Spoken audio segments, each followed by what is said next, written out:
Welcome.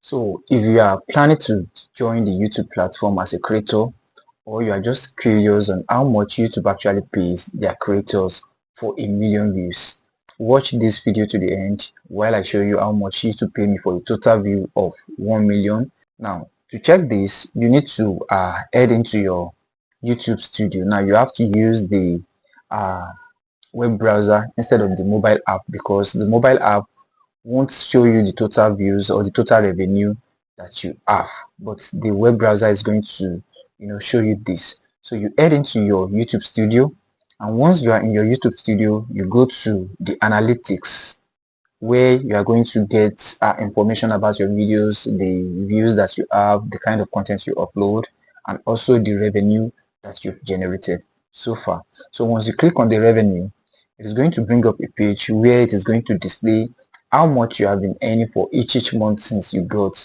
monetized. So once you have this page, you just click on see more.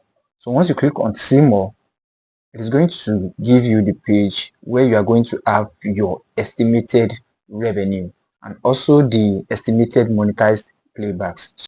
So which means the numbers of views that YouTube has actually paid for.